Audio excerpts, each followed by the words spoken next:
Let's open some cards. So today we've got Time Spiral. I was lucky enough to get a box set of these and excited to open some up. So let's take a look. I got my sleeves ready, my clear sleeves, and just in case we have some really killer cards, have some drop top heavy card protectors.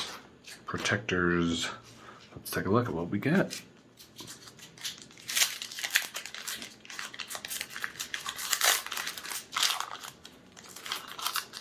Alright, so this set, each booster pack comes with 15 cards, and as is tradition, unless you're opening a special set, what I found, of course, is that the back card is always a token of some sort.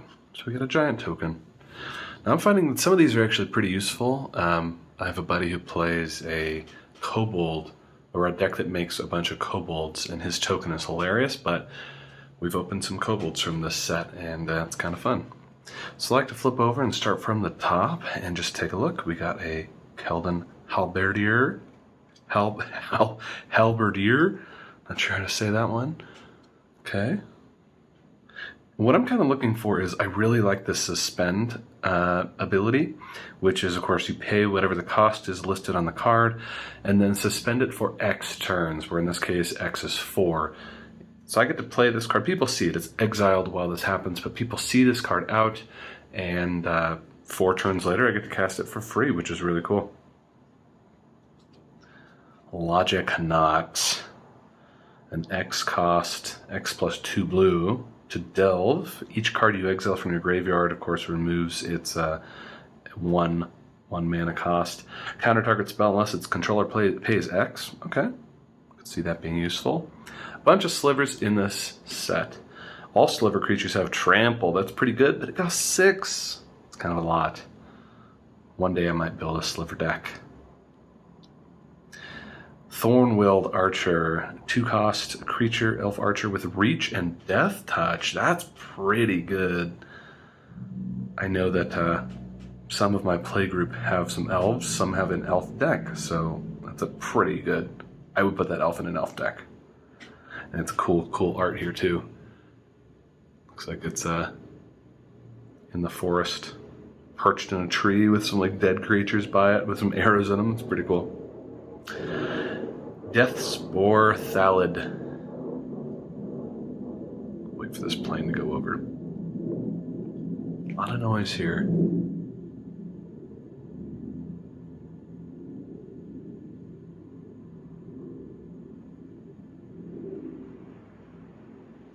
Alright.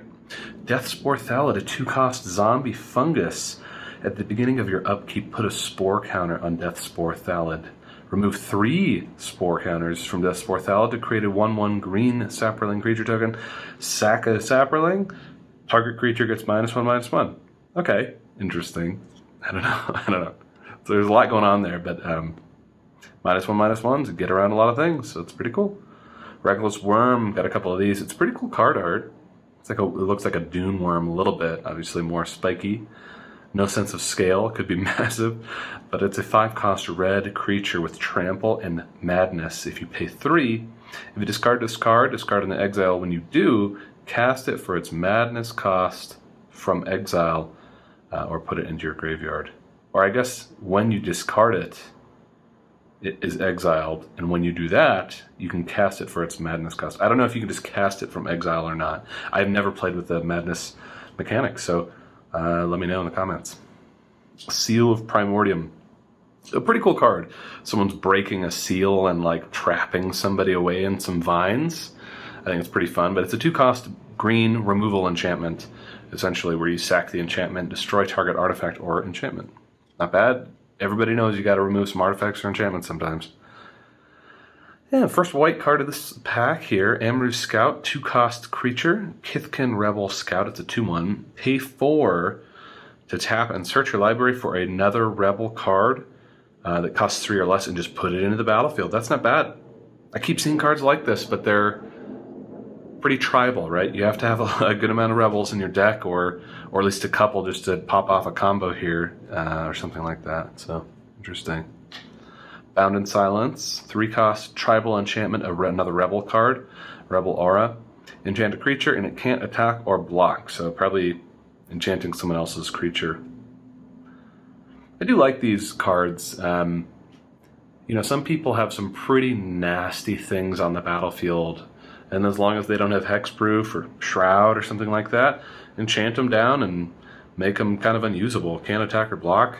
Not a lot going on there. Bound in silence, right? Look at that. It's like a, I don't even know, like a boar or something being pulled into a spell. It's pretty cool. Ichor Slick. 3-cost black sorcery. Target creature gets -3/-3 end of turn, and as we saw earlier with the -1/-1s, of course it's a great way to get rid of a card, especially if they're indestructible and it's a 3/3, right? Make it 0/0 and kill it. Target creature gets -3.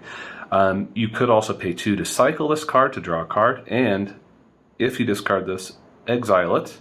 When you do, you can cast it for 4 to cast it again. Or put it into your graveyard. Kind of weird. So it gets exiled, you play it out. Again, not 100% sure how that works. All right, now we are getting into some of our, we've gotten past the common cards, obviously. We're in uncommon or better territory here. Harmonic Sliver, just a great sliver. Building a sliver deck, I've seen it played. All slivers have when this permanent ETBs enters the battlefield, destroy a target artifact or enchantment. That's pretty good. Throw out a sliver, snipe an artifact or enchantment, pretty good. I like it.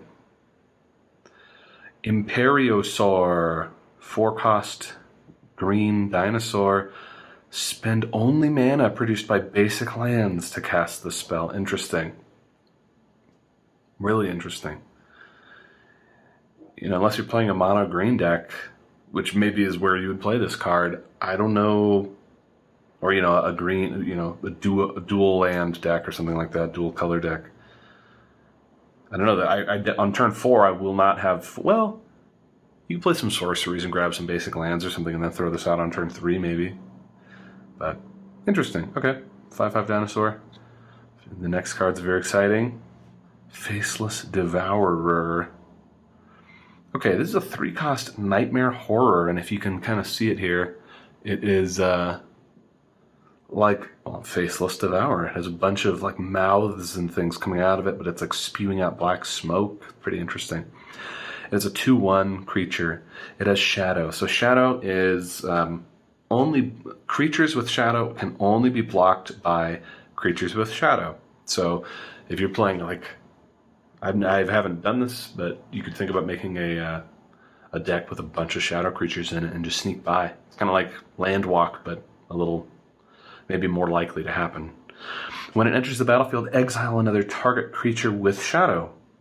I don't know what happens. If there isn't another target creature, it might kill itself. I should look that up. When it leaves the battlefield, return the exiled card to the battlefield under its owner's control. Oh. So would just loop itself endlessly? I don't know. All right, here we go. Oh my god. I'm so excited to have just drawn this card. So now I have to very carefully grab a sleeve and put this in it. Okay, careful. I've been waiting for this card for a while. And it's one of the cards that, when it got announced it was being reprinted here, everybody was very excited about it. So there it is.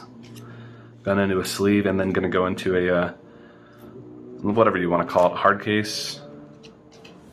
It's called a top loader, but you know, they're harder. And I load these upside down because what I've found is that this being open on top and this being open on top, if they're both the same way, you know, dust and things can get in there. So I like to load them that way, knock them up so that they go all the way to the top, and then there we go. Wow. I've been really hoping I pull this card. Really hoping I pull it. So let's talk about it. Why is it exciting? Well, first of all, I love artifacts. I love pulling artifacts. You can play them in any deck. I mean, obviously you shouldn't play them in every deck, but you know, playing Commander, you're gonna have some artifacts in there. So what does it do? It's a 5-cost artifact. It's not cheap. It's obviously akin to Thanos' Gauntlet, or whatever it's called. And as it enters the battlefield, choose a color. Creatures of the chosen color get +1/+1. And whenever a basic land is tapped for mana of that chosen color, its controller adds an additional 1 mana of that color. So kind of see what's going on here, right? You choose green, you have a mono green deck, everybody gets +1/+1. That's cool enough. But then in addition to that, you tap a basic forest, boom, and a second forest mana, second green mana into your tool belt. Really cool. Okay, and then our last piece here, which is one of the coolest things about this release, is that they have these, I don't actually remember what they're called, Time Spiraled? Basically these flashback cards that are the old artwork.